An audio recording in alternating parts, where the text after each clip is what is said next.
Good afternoon, members of the Lexington community.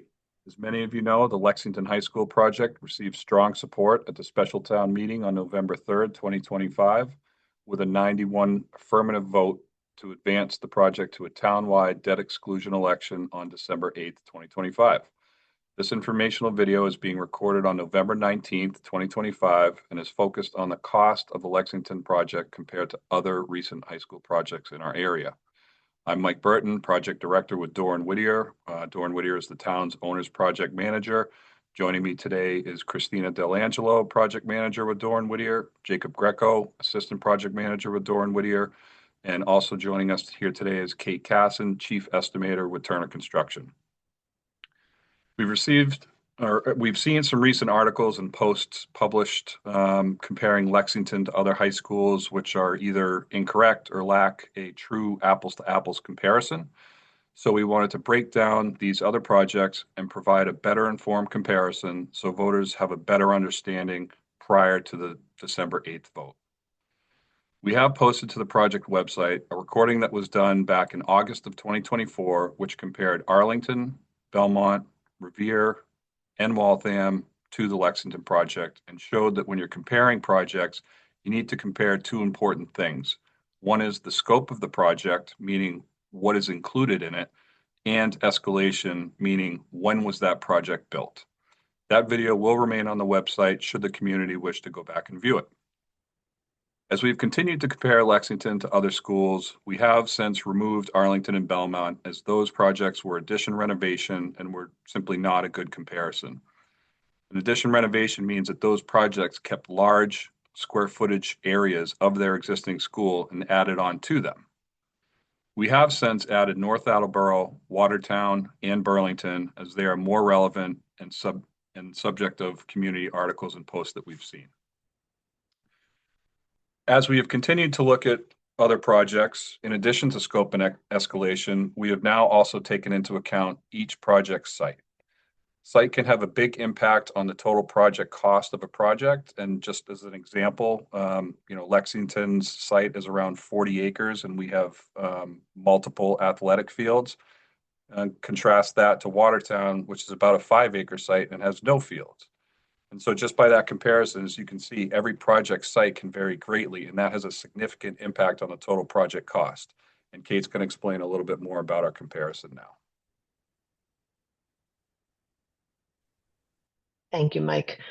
As Mike mentioned, when we look at these Lexington High School and compare these to other recent high school projects, all projects are specific and have scope-specific items. So we are comparing, an apple, orange, and a peach. They're all similar, but they're not the same.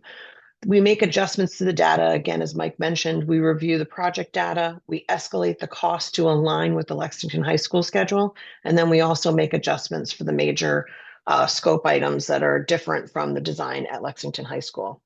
I'm going to move on to the next slide to explain some of the comparisons that we've worked on over the past few months and beyond. The chart here is showing you the Lexington High School on the left, the two most recent additions to this comparison, which are the Burlington High School project and the Watertown High School project, and then also the previously shown North Attleboro, Revere, and Waltham projects. We've analyzed multiple high schools. We'd previously settled on the 3 North Attleboro, Revere, and Waltham as the best comparisons, but due to community questions, we've added Watertown and Burlington as well. You can see here that the blue bars represent the cost per square foot, and the orange adjustment bars that are additive are the adjustments of the major scope items. The average cost of these schools is $1,264 a square foot. And that is compared to the $1,293 at Lexington. If you can also see at the bottom the range of percentage cost differences between the schools. And one item that I do want to talk about is the Burlington High School is still, as Mike mentioned, we had removed some addition renovation schools as comparisons, but I'd like to note that the Burlington School is also an addition and renovation project at this point in time. So I did go forward, and you can see the first Burlington column is the full project, the addition renovation, but I did pull out the Burlington addition only component. So I put into the third column there, the Burlington High School demolition, addition and site work components of the cost per square foot. So we could analyze that as most apple to apple comparison to Lexington and the four high schools to the right, which are all new construction. And as we talk about the adjustments that are made in orange, on this next slide, we're going to go through how we're doing that. So we are looking at some of the things that make the Lexington High School project different from the others. And the major scope adjustments that we've looked at are whether the buildings are all electric, whether the mechanical systems are relying on geothermal wells, whether the schools have PV systems and associated battery storage with that, whether their goal of the under 25 energy usage, and then also whether these schools have incorporated the new building code and the stretch code. And we look at these schools and we make these adjustments. The green means that they are incorporating these designs. The yellow means they have partial incorporation, and red means that these are not incorporated. So this is what makes up the adjustments that were in the orange section below the previous slide. And then, so Mike had mentioned, we have the project differentiators of multiple phases of construction, renovation, addition versus new, and et cetera. And then on the next slide that Mike had alluded to, I did look at these schools removing the site work component of the projects because the sites are so vastly different depending on the school project.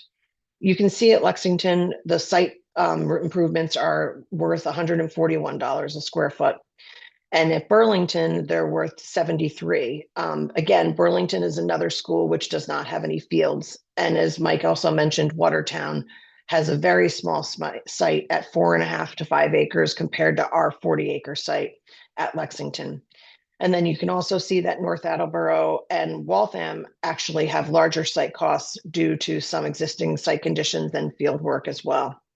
So when you take that removal of the site work to try to align the overall scope of the new construction, removing the site work component, on the next slide, you can see that Lexington, in comparison to the other 5 schools that we're looking at, is $1,152 a square foot. And while you do see that the Burlington addition and renovation is less, that still is a blended school. So you should focus on the Burlington addition only component being 8.8% over.